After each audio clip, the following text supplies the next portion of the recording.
Ration card पाइबे 8 लाख नुआ हिताधिकारी जानतु किए पाइबे किए कटिबे। खूब शीघ्र आसिबो राशन कार्ड रो नुआ तालिका। तेबे कौन रही नहीं संपूर्ण अपडेट टी चलतु देखिबा।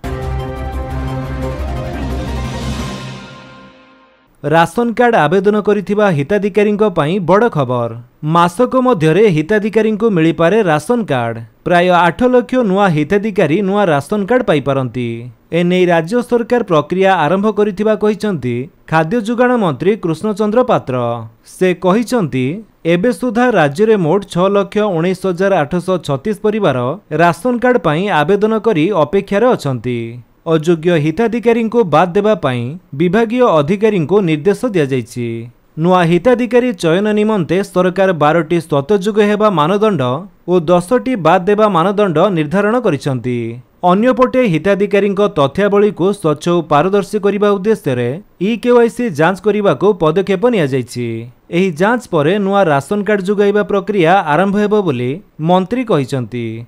खूब शीघ्र आसिबो नुआ तालिका। मासे भितरे नुआ हिताधिकारी राशन कार्ड पाइबे।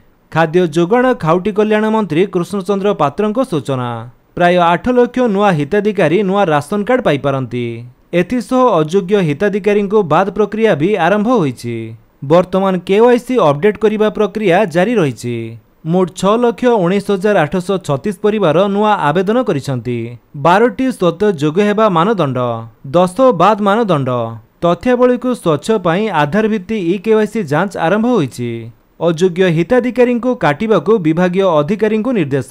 घर घर बोली सर्वे चलीछि। मासे भितरे नुआ तालिका चूड़ांत। तो फ्रेंड्स ये तो थिला आपननको पई किछि अपडेट। जदि आपनको अपडेट टी भल लागितले आपण वीडियो को लाइक कर दियंतु, आपनको सांगनक भितरे शेयर करी जणांतु। आउ जदि आपण हम चैनल नुआ चैनल को सब्सक्राइब करी बेल आइकन दबाई ऑल नोटिफिकेशन कर दियंतु ताकि जेतरंते वीडियो अपलोड करिवे आपण देखि परिबे। Thank you for watching.